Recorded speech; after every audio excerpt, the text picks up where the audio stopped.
Ladies and gentlemen, welcome back to FOF. I'm so excited to be here, and you guys are going to be so surprised. He's returning. He hasn't casted in a long time. This is going to be the best intro he's ever gotten. The Vice President of Talent Operations, Theocles, is here with me today. How you doing today, man? I am doing so fantastic. It has been a while since I casted, not since early part of season 4. So it's always super fun and exciting when I get to take a step out of the office and get into my casting chair. It's been exciting, and these two games I get to cast today are really good. We got Team Beep Boop versus RLS, Rapidly Using Sanity, this time around, and they've had quite the season. Especially the performances and qualifiers have both been something incredible. Absolutely. I'm so surprised to see the changes in Team Beep Boop. They're actually looking good. Kevin returning, or Antunes rather. Sorry about that. I'm not going to release it to the public just yet, but Antunes returning. He's a former champion. He's been I think he's given this team some actual structure, a voice of reason. He's never been like a super big shot caller, but he definitely mellows out the team and makes sure that every crazy play that they want to go towards doesn't happen. That sensible voice. So I'm really excited for the changes I see there. And then with RLS, man, I think they've added a bunch of people that have made this team better across the board. So this season is already looking to be great. And let's see, if Baby can stay undefeated, then this is going to be their best opening that I think they've had in FOF. So I'm really excited to see how they're going to translate those 2 wins and see if they can grab another set of wins this next week. Yeah, I couldn't agree more. Like you touched on, Team Baby, although they're a new team, these are all veterans. They've played FOF for quite a while, and they've all earned a staple. So it's been really exciting to watch their performance. Still haven't dropped a single game. We would just love to see some drama. So, and of course, RLS, after their fantastic performance in season 4 in the Helios League, just being knocked out at the end against Rex, they're taking second place overall. So they are hungry. They're looking to get higher than second. They want that first place trophy. So this is one more step, one more rung that they've got to climb on that ladder. And like you said, we've got some new faces coming alongside, and we can't wait to see what they bring today. Draft is coming out pretty good here. We're already looking at the bottom lane matchup here, where we got the Aphelios and the Thresh versus the Jinx Lulu. Two very, very strong bottom laners at this point. Absolutely. It feels like we're watching LCS right now. This is as bog standard as it gets. We've been seeing all of these picks appear a lot in the major regions. In LCS, China actually is a really big Volibear event. I think they've kind of solo brought the Volibear back. And as LS has been saying, the job security mid laner has come out with Ahri. So Penguso is going to try to use those skill shots and abilities to really get the extra damage out. I'm really surprised that Riot did choose to give Ahri a reset mechanic. Now that it's here, it kind of always felt like she should have had it from the beginning. It really integrated pretty well into her kit, especially with her soul-sucking demon kind of vibe that people try to ignore because she's cute. But I really like the changes that they've gone through so far, and I like the draft that RLS has picked up because now they do have the option to pinch the mid lane pool and prevent some of these high burst assassins that can make Ahri's life pretty difficult. Yeah, I think that's correct. And P Sweezy particularly, he's pretty well known for his top lane, so watching him in the mid lane is been interesting. And we don't really exactly know what his champion pool is, so I wonder, what options they are. They have taken the Zed off the table. They've taken the Lissandra off the table. So, I think we might be seeing something different coming out from him. And, I think on the opposite side, Pengu Soul is such, I don't want to say, I'm not sure, but it's a very different pool. He plays a lot of different things. He plays the Enemy, he plays the Talon. He really likes these assassin in and out of fights seems to be what he's really good at. So I really like the Ahri pick on that side, and I'm really excited to see what the last picks are coming out and how they're going to round out those team comps.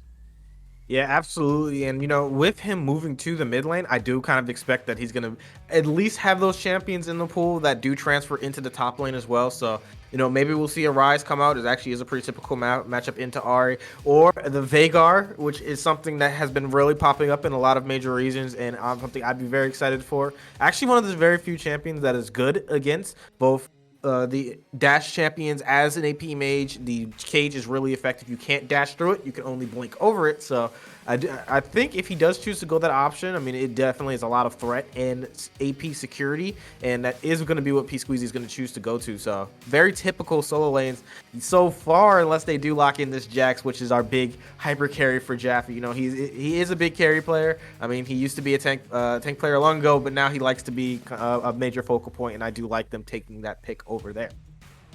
That is true. Jaffe has been a threat, and just he likes to do a lot of things by himself. Like there's the typical top laner scenarios, where they're on an island, but Jaffe takes that to a new extent of like Mission Impossible, and it's always really fun to kind of like watch what exactly comes out. And then on the flip side, we got Kiri picking up that Urgot, so it's going to be interesting. I think they're going to have very different goals, and I think that if they're not mindful of how the other one's going to play it out, it can end up being one of the pinpoints in this match for what decides it. Yeah, absolutely. I mean, both these players have kind of been like the prototypical carry players. I know Carry played the Darius her last matchup, really effective, really big hyper carry. So locking in the Urgot as another carry option is something I will like to see. There's going to be a lot of blood in this top lane if we're lucky. And now that draft is completed, this is game 1 of FOF day 1. I'm so excited, and what can we say? This is Fangs coaching on one and Burst Limit coaching on the other, returning players. FOF staff. This is just everyone who's gonna be involved in this match. So there's a lot of let's say interest behind this one. So yeah, definitely looking at these drafts.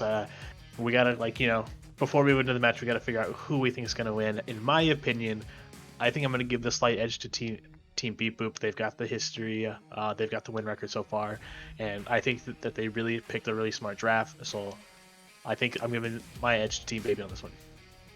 Yeah, absolutely, man.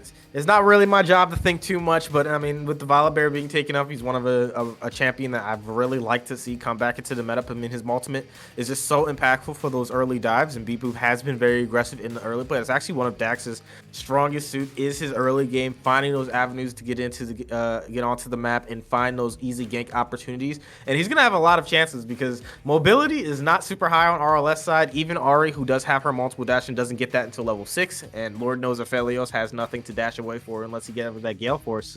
I mean, this is going to definitely be pretty jungle centric to see what these junglers are going to be able to do, whether War Leader is going to be able to find good angles, or if Dax is going to kind of run away with the game with this Volibear pick. Yeah, that's true. One thing we didn't see, though, as you're moving into patch 12.5 now, is that Renata was on the table. So I thought it was pretty interesting that we didn't see any of the teams pick her up. But I do want to go ahead and mention that we do have a lot of player insights in the FOF Connect magazine. You can view on the Discord if you want to join in. There's a lot of great insight there, including players like STC Songo and retired Brian Sang. So you can go ahead and get your issue of that opened up. You can watch it during intermission. It's fantastic. And let's see what we have loaded up here on the Rift. Jeez, it's the same. We've been around so long to already have retirements coming through. But if we've learned anything from the LCS, no retirement is final. That itch can come back at any time. We've seen Bjergsen return. There's some rumors underneath that Doublelift's going to be returning next season. So, everybody who said that they're hanging up the keyboard, it seems like they're ready to hop back into the professional scene. So it's going to be really exciting to see who does return, at least on that. But we have some better players right now. Who cares about those LCS garbage people? We have FOF right now. So we're going to focus on that. And with that ward coming out, that is some early aggression on the side of Beep Boop, trying to get those wards out and actually see where War Leader is going to be starting and try to predict his early pathing to protect their bot side. Yeah, that's true. That is one thing I really like about just competitive play in general. In your average solo queue, you'll get people just stand in the bush or maybe an invade, but really that early game before the minion spawn is something crucial, and the way that you kind of have to move safely, operate, and get the vision in that way, you can get that that knowledge to start figuring out your path and really setting it up. That level of coordination is great. It's the content we're all here for, I think. I mean, that's really the type of growth that we've been seeing in FOF. These teams, anyone who remembers how Yike's first season was, players just kind of doing whatever. It looked like solo queue. We weren't really seeing that actual amateur level that we were looking for. But now I think the teams have kind of reached a point where there's some consistency. We expect team plays. We expect communication. I mean, we just expect a higher level. And, these are actually two of our better teams, so I can't really I'm really excited to see whether or not they're going to show that, see if Beep Boop is still going to be able to maintain their undefeated streak whatsoever so far. But as this is level 2 and Antunes is still level 1, so the Flay isn't going to come out, but that is going to be the early shove going over to Escape and Tephra. Yeah, that's right. The level of competition that we're at in FF is just fantastic. Just for those viewers that don't know, with our beginning of the season qualifiers, we had to cut over half of our teams, and we had to separate them into groups.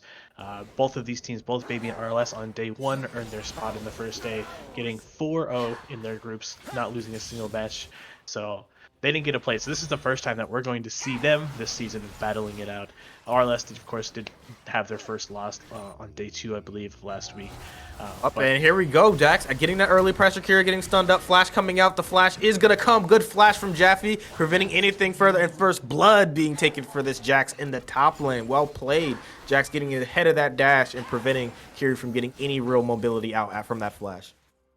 Yeah, just really well played. We talked about it in the early game, setting up that vision, having the path ready. It looks like we have something else. And it looks like Dax isn't done just yet. Looking for the gank here, not going to be able to find anything so far. Panguso playing very intelligently. Saw Dax on the top side, knew he needed to hedge towards his bot side to be safe, and that does keep him out of gank range. So that is going to be Dax heading back into the jungle, looking to catch up a little bit since he's fallen a bit behind the CS. That is true. Hasn't picked up his blue buff yet, so gonna go clear that out. Looks like he can honestly just start, making a path back towards bottom side. On the way down, Panguso actually boarded the Raptor pit there, so that could give them some insight and maybe be able to sniff him out, and maybe either give Warley the opportunity to be there for a counter gank. But yep, Jaffe's just getting a little bit of trading, but he's doing this in a massive minion wave, taking a bunch of damage. Knockup's going to be here, Shield's going to be there, Auto's coming through, and that's just a free kill being grabbed by Kiri. I don't know, interesting decision for Jaffe. He's always been that kind of feast or famine player, but dashing into a wave that massive just was not the move. Yeah, I mean, they're definitely, that Counter-Strike will negate some of that damage, but, it's still too early in the game, I think, to be making that kind of play. These minions, especially that wave, it adds up real fast. He was shredded pretty quickly as soon as that Urgot CC came through. So yep, absolutely. Stun's gonna land really good on the side of P Sweezy. Flash is gonna be there, but good charm is gonna prevent anything further from Dax to be able to get that stun through. So well done on the Pangu, so saving his life and preventing him from having to use any summoners. And as we get back to that top side, that was like 2 waves that Jax just lost under the tower. That was his whole advantage kind of being stripped away from that early gank. So well done on Kiri for being able to bring that back, but ooh, that's kind of sad to see happen since he had already burnt his teleport. Panguso being a little bit too aggressive, going to be forced to flash. Dax is going to get his shield, and it is still chasing down, but the Q is going to expire, so there should be nothing further as Panguso is going to be able to walk out. The blast cone is going to be there. Dax is still looking for him. The key is going to be there soon, and there is the slow. There is the flash, and P Sweezy grabs it. The Q is going to be there, and that's the first kill being grabbed for the Veigar. Really aggressive on Pangy, so he did know Dax was still there, so yikes. Yeah, that was definitely an interesting play. Maybe he was just trying to do a little bit something cheeky to, try and take Raptors out and then get out clean, but that just wasn't the situation. And I think the pressure that Pengu was absorbing was phenomenal at first, and kind of gave back the, all those chips that he was building up for a lead on his side. But on the bright side, he did go ahead and have teleport, and we did see both mid laners trade that out. So maybe, if the jungler's playing right, it could be one gank into a dragon play. But looks like here comes the junglers now. Just now, War Leader is not going to be in dash range just yet. The vision is going to be there, so the knockup's going to come through in 1, 2, 3. That's going to be Counter-Strike. He's going to prevent anything further with both stuns being landed. So well played onto the gank. Good on Jaffe holding that Counter-Strike to the best moment, but he's taking so much damage. Teleport's unavailable, and the wave's still shoving against him. So he is going to be forced to base, and it's going to kind of make his laning phase a little bit more difficult, as now that's going to be Kiri setting up a freeze. That is true. And like we talked about, so Dax sees that War Leader's on the top side and immediately... Oh, like we were talking about, Panguso forced to ult away. Good stun from P Sweezy yet again, constantly landing these onto the Ahri. And even with the pressure, this is an assessment. Good charm for Panguso, going to get a bit of damage, get her second R out, so that's not going to be a thing further. But, I mean, this is a lot of pressure around this mid lane, and P Sweezy has opened up a pretty decent advantage with, it looks like about 10 CS already. That is true, yeah. And Ahri, not having a lot of mana, it's going to be hard to sustain that wave. It's going to let Veigar do what he wants to do, move in the direction he wants to, start setting up that. Looks like they're going to be looking towards Rift Herald, I imagine. And as the game goes on, those stacks are just going to get bigger. So honestly, Pangu's looking a little rough so far in the transition to mid game, but hopefully, I think RLS overall, what their strength is their like team coordination. So I think in a team fight, as long as they keep that play style up, that's how they're going to get back into that. So. Yeah, absolutely. There is a lot to be concerned about, though. These lanes are ones that need a lot of gold to be effective. Jax, the Veigar also. So, I mean, when you have champions like these, them getting early advantages is really detrimental. Now, the Jax did give his away, but the Veigar being ahead is really punishing for an Ahri, especially since she's consistently losing all of her mana, just trying to match the wave shove. So they're going to need to look to get some pressure onto P-Squeezy to prevent him from maintaining so much lane control. Yeah. And it looks like, yep, PC is moving around, going to force the Ahri recall. And they've got a lot of pressure going around on the bottom. We got some biscuits on the side of... so that should help with that sustainability and let Veigar, really just keep putting in that pressure. He's already got his lost chapter, so, here pretty soon, that's when the damage is going to start coming out. Yeah, absolutely. I mean, I cannot endorse the taking of biscuits. Not my favorite rune in the game. They tend to be quite wasteful the majority of the time. I wouldn't be surprised if P-Squeezy actually just never uses it and it just sits in the inventory and collects dust. But I mean, this is still a lot of pressure coming out. RLS's bot side, they kind of gone unnoticed so far, but they have expanded the Beast and CS lead. 10 CS already, 3 minions left to collect. But this is 2 people roaming down. P-Squeezy is going to be the first one spotted. Good ward from Teffer is going to prevent that gank from coming through. But they're going to need to be concerned because this is a level 6 Volibear, and if Ahri can't maintain lane control, a dive could easily be the next option. Yep, and maybe probably nothing too crazy here. I imagine he locks out, but good on World Leader, same kind of thing on the opposite side where they push Dragon as soon as they saw someone top, and now when they see Dax spot, World Leader goes and takes a move before that Rift Herald. Yep, absolutely. Dax is going to get the blue steal to trade it. His blue is still up, so we'll see if World Leader is going to be looking to grab that. He's been on this Rift Herald for quite a while since his team was unable to help him. But here comes the gank. Pango Soul is going to be unable to dash out, and that's going to be the stun. That's going to be the lockup. That's going to be the kill, as that R is going to grab it. Too much power for this Veigar so far. Well done on P-Squeezy. Yeah, fantastic play, and we kind of talked about that in the draft. With that Veigar versus Ahri matchup. As soon as you put the cage down, unless you got flash, Pangu has nowhere to go. And with that Volibear combo, that's a guaranteed kill, like every time. So if I was Pangu, I'd be, maybe getting some more warding pressure from your support or something. But that is gonna be an easy way for Baby to start really just taking control of this game through that mid lane. Yeah, absolutely. This has been kind of the expectation I've had for this game and how it was going to transpire. I mean, Baby has been so effective in their early games. This is what they do well. Dax finding avenues into the main, getting these lane pressure down. And, this many successful ganks on a Volibear is scary because, you rarely look to Zen to see if they are able to match that. And War Leader is behind CS, hasn't managed to find any avenue in yet. And, with that Dragon also being on to the side of Baby, they're in such a solid position moving forward. Yeah. On the good note, though, we do have Escape, a seasoned veteran. He plays really well. He plays very safe, so he's going to have the time on the Aphelios as long as their team can slow the game down to get into a good position.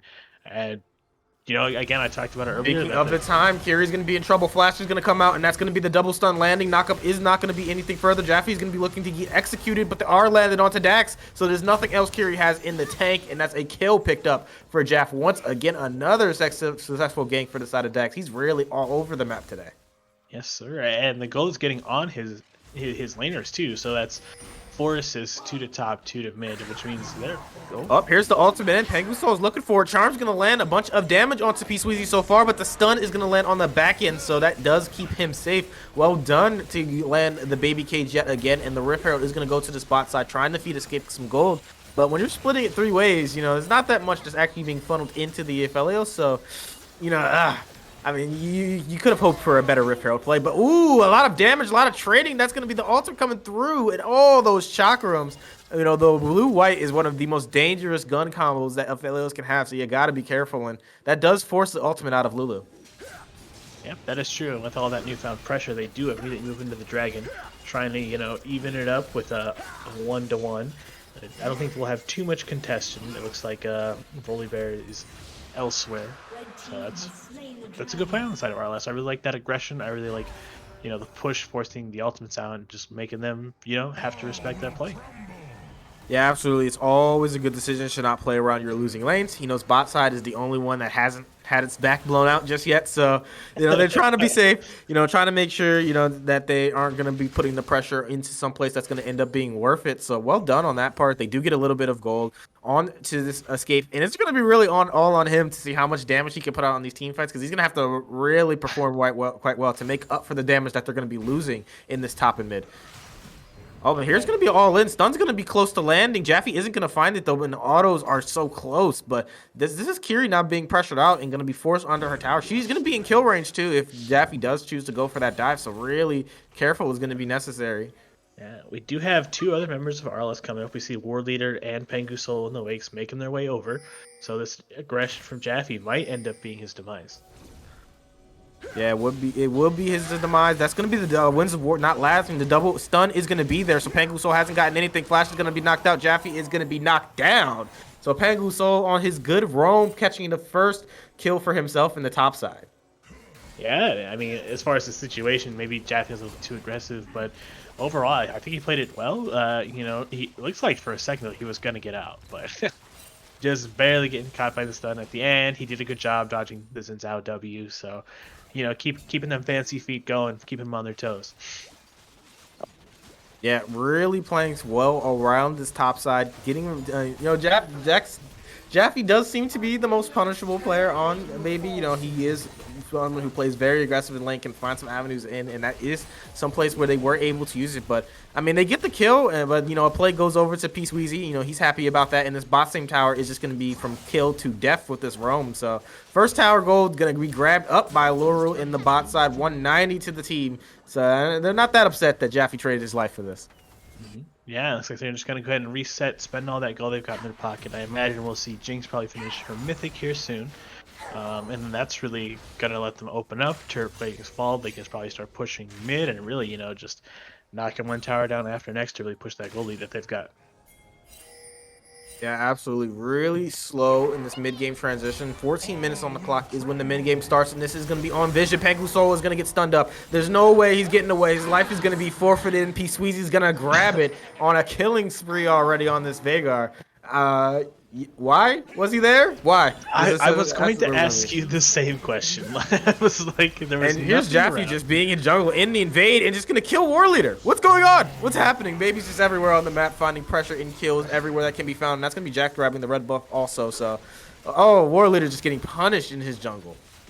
Yeah, and Veigar stacks is going up. We're at 122, but so far I just feel like this game could be summarized with why are they there? And so far it seems to be really good or really bad.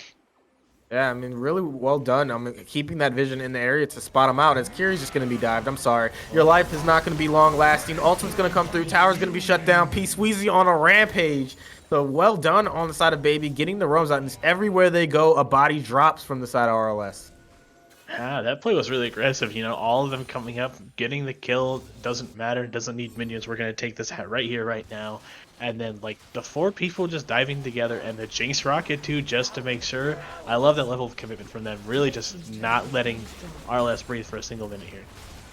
I mean, at this point, there's no reason to. Luru's being so far ahead. Beastweezy is so far ahead. There's no way that any fight is going to be won in the foreseeable future. And even Jaffe, who got punched quite a bit, is 3-2-1, has a decent amount of gold. First one to complete his mythic item also. So, I mean, this Jax is in a good place. And this is not looking good for RLS, is how they're going to be able to really find some gold and find some picks. It's going to be a lot on Pengu Soul to find some decent angles in these team fights. Yeah, I agree. They're definitely gonna have to, start warding up, make sure their vision patterns are in a way that makes sense for them in playing to those strengths, and then using that Ari charm to really start getting picks and capitalizing off objectives. And I do think it's very possible on the side of RLS. They are pretty good at comebacks. Again, I think the late part of mid game, the late game is really where RLS shines.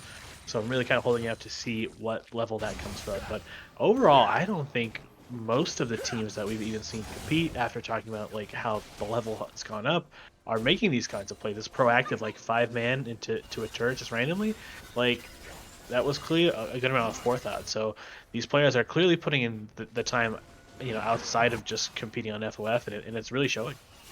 Yeah, map movement's looking a lot better, making sure that they're actually getting pressure out all over the map.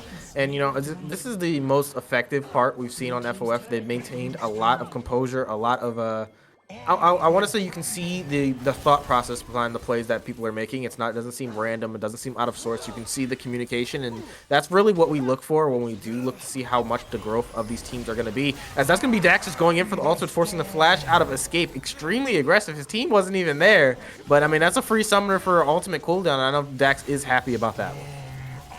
Yeah, it looks like they're just going to siege up again. RLS need more time to find their way back into the game, and that is just not something that Baby's going to do.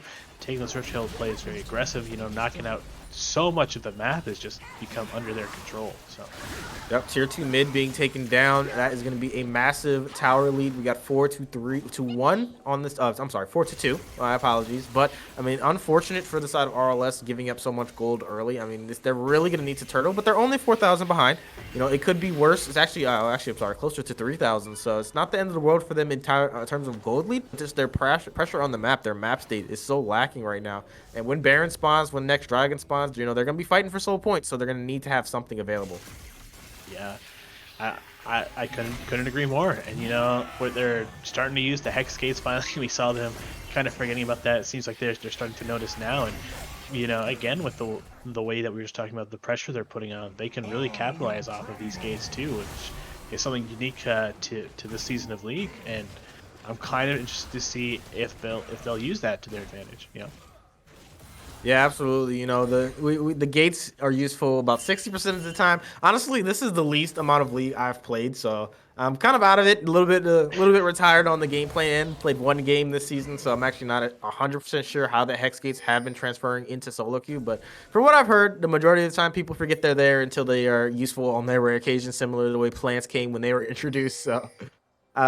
I will be interested to see if there's any interesting plays that can be used, but I do know flanking angles are very easy with the hex gates to be able to transfer into your jungle to the enemy jungle. As we just see Pangusol being forced to ult away, we already know P-Sweezy won that trade, and with both ultimates being burned, his Kiri's going to be flashing away, and the Lantern is also going to be there, so safe for the Urgot. But this Summoner Spell's being burned, Charm's going to land, Electrocute's going to be there, and there's going to be the Root, and that's going to be the flash away as the ultimate is not killing Veigar because Jinx is on his team. Oh my lord, that was a nail biter. Just well done on that, and Tefron's not going to land the hook, and these mid laners are fighting it out, and once again, P-Sweezy's coming up ahead.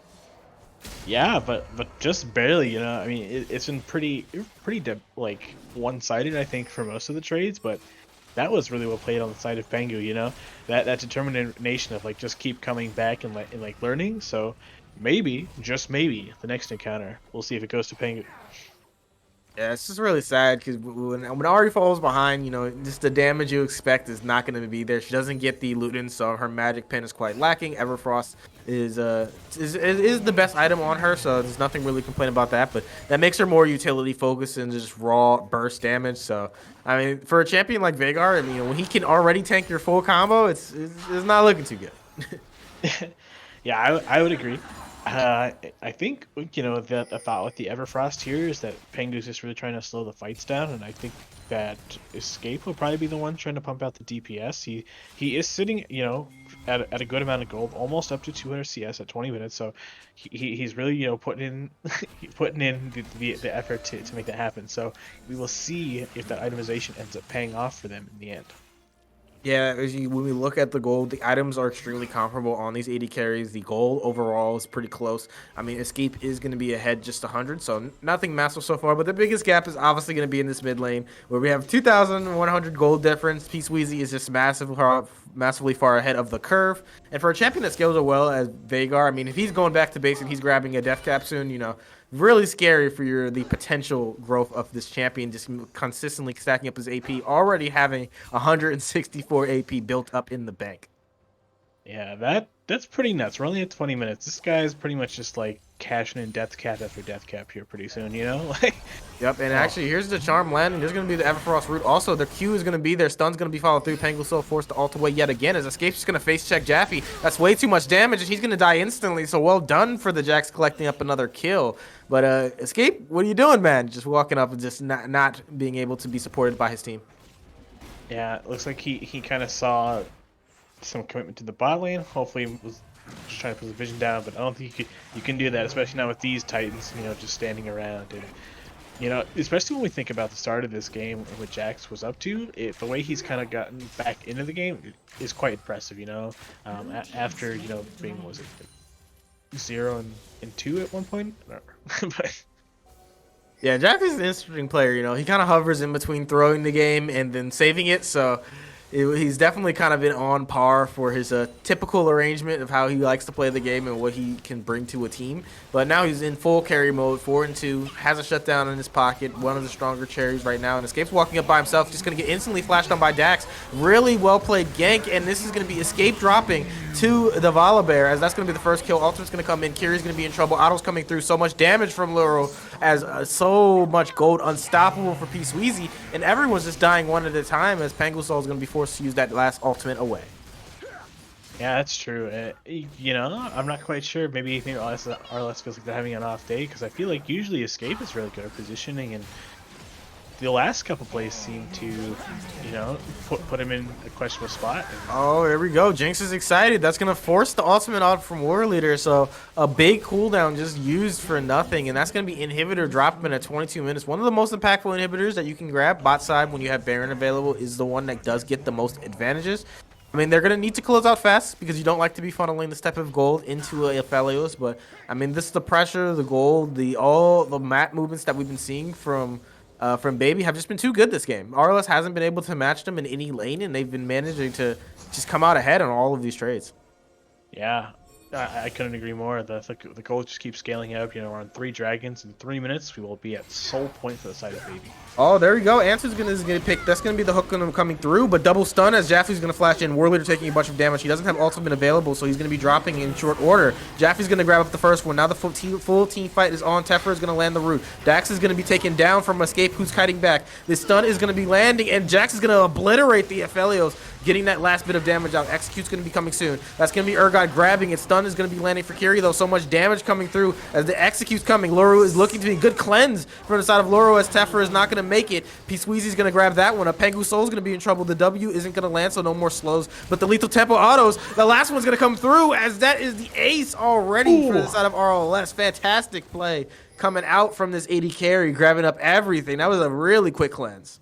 Yeah, Luru just was on someone else. The team fight was so long, and it started with them thinking that they caught out Antunes, but turns out Jaffe was right behind and just cleaned it off. Like, I just like the pacing of that fight. They for a second it was, God, this team's got it, this team's got it, and then Luru comes in at the end and just cleans shop. Just really well played. Yeah, it's just astounding of how this champion works. When Jinx is scaled up, when she has her items. I mean, look how wrong that auto range was. Looks like he's hitting from across the map with lethal tempo proc, but this is the latest season of League, and this is how the game has transpired, with 80 carries being so impactful right now, and Jinx being the biggest contributor of that. As that one team fight's going to be there. Shirelli Reverie is going to be following up. War Leader is going to be spotted. Dax is going to be looking to get the stun. He isn't going to be able to grab it yet, but War Leader is still going to be forced to run away. Predator is coming. Baby Cage going to be out soon. Stun's not going to be landing. Ultimate's going to be forced. Crescent's Guard is not going to be protecting War Leader for much longer, as it is going to block the ultimate. P-Squeeze is going to get hooked and killed as Escape grabs it. So a bunch of gold put it into this Aphelio's pocket. I mean, that is the best news for RLS so far. Yeah, I mean, we've kind of praised, Team Baby for the pressure they've been putting on, but I feel like that time they finally had a hiccup there. They were off a beat together. They really wanted the world leader, but then they were kind of in this awkward spot where they're like, we shouldn't do this, and I think that's what kind of ended up happening in that fight. But I mean, like you said, that's a lot of money going over to Aphelios here. That'll help them. That might be a way, if they can, keep it up, keep this Baron Siege off, for them to really, find a way back in this game. We do have the dragon coming up here in a minute, and that'll be pretty crucial as far as making sure that Baby doesn't get their soul.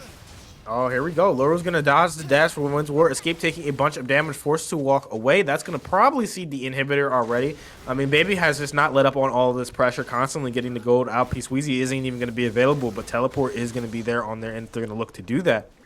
And Loro's kind of just hovering this top side by himself. Team in support range, but just so much aggression already. Yeah. True, and we're at the point where it's like, all right, we have the tools to win. Now we just have to take a breath, make sure we that we get back on the same page, we don't have the hiccup again, and then we go in and we end this game out cleanly. That's what Baby should be thinking right now.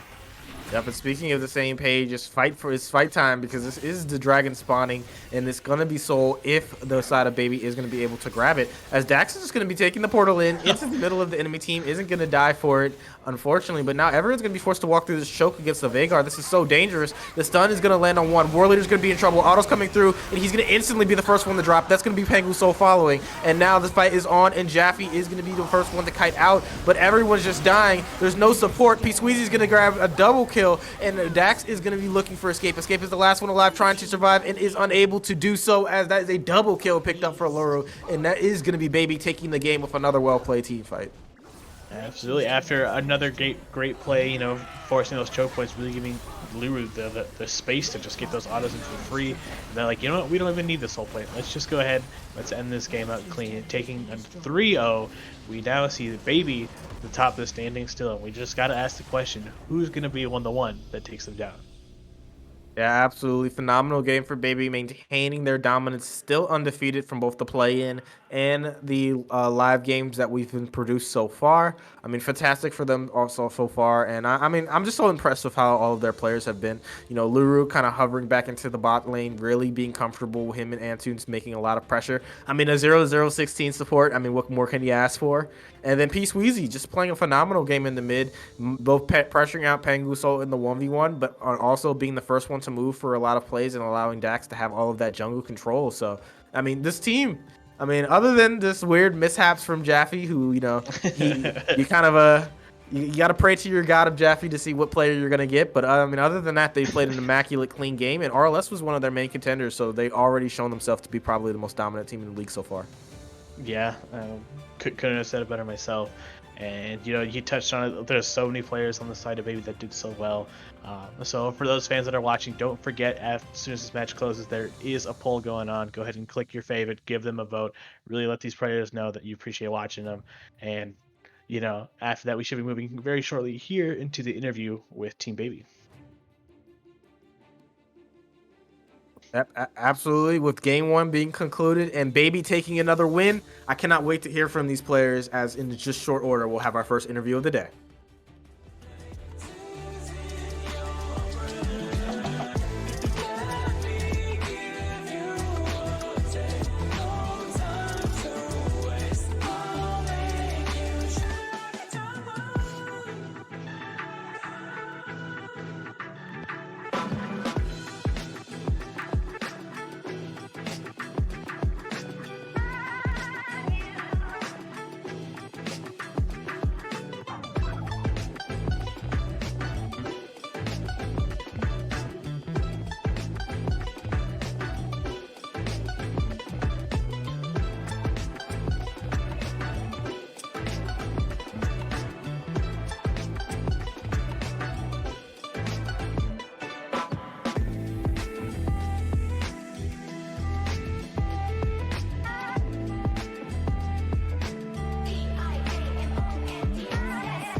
Hello, everyone. Chris Edgeworth here with our first interview tonight, and I am joined by P. Sweezy out of the mid lane for the victorious team Beat Boop. How you feeling, man? How you feeling after the win? I'm feeling pretty good. It was felt like a very solid, definitive win. That was certainly a statement match against a team that is no stranger to our competition. So I think it really showed how strong Baby is, and that maybe deserving of a little bit of this attention they've been getting as we open up with a 3-0 win for you folks. So let's talk about this game here. You folks opted into something that we've been talking about basically every game so far that we've seen in Friend or Foe, which is the ADC handshake. You folks opted into the Jinx, said show us what you got, Aphelios Thresh. What are your thoughts on drafting in this current season 12? You yourself opted into this newer matchup that we're seeing, or an older matchup seen renewed with the Ahri and the Veigar, with you on the Veigar side of this matchup with the Predator tech. What are your thoughts on this draft that you folks had, what you're up against? So actually, a little disappointing news on that is I'm not really well informed on the draft. Dax is kind of our draft master, and he's just like, hey, you're going to play this game, and this is what we're going to do, and there'll be no arguments. And I'm like, okay. Nice. You just had to show up and not int and just collect your stacks. And you did way more than not int this game, especially. So let's talk about how this game actually ended up playing out then. You were able to get a decisive lead. Surprised honestly that you didn't opt into earlier the pre item to Magi's. I always forget what it's called. But just what were your thoughts on how this mid lane went? You saw a lot of attention also from Dax, who was quite a terror up and down the map. So how were your thoughts on how this early game played out and how you're able to get to a decisive early game advantage? It pretty much played out exactly like we had planned. The plan for me, at least, was just play the game, just farm, just don't die. And then if we got to a certain point, then with Dax ganking me and me having Predator and the cage, it was just an inevitability. Yeah, and then also there was that interesting interesting capitalize the INT invade after your folks' failed gank. I'm pretty sure if I'm remembering this correctly, it was a failed gank on Pengusoul, and then Dax just went to go start doing his chickens, and then Pengusoul's like, hey, let me see what you're doing over there, and it just turned into you guys being like, hey, what are you doing here? Like, it was just crazy to me just seeing how not only were you folks able to play, as you say, to not lose the lane, but they really gave you many opportunities to take a decisive advantage in this lane. That was definitely an interesting play that happened, again, with the capital INT. He had no potions, he had no biscuits, and he just walked over to the Raptors, and we're like, okay, well, we're just gonna walk you out. And then, at the end, I just decided to get a little flashy. Yeah, escort him to the fountain. Let's switch gears to talking about yourself in the mid lane. Coming to us from Serenity Senate as a top laner, now transitioned here into a different role on a new team. What has it been like for you getting adjusted to life as a mid laner? It's actually been kind of easy just because over the past couple years off on before Friend or Foe, I kind of dual main top and mid, just whatever is needed in the friend group at the time. And so going into last season for Serenity Senate, I just focused solely on top lane and like kind of dipped into mid when I was playing on my own. And I just kind of have flip-flopped it in the preseason. I focus mainly on mid, and every now and then I dip into the top lane. Interesting. So you're a solo lane Phil, basically. Pretty much, yeah. Right on. Well, P. Sweezy, thank you so much for this interview. Congratulations on a decisive game here, decisive win, and a decisive start to the season overall. Before we step away, though, any final thoughts you'd like to leave with us on the desk? Yeah, I do have one final thought, and that is reject Yubi, embrace Baby. There you have it, folks. And with that, we're going to step away for a short break, but we do have our second game of the night coming up soon, so don't step away.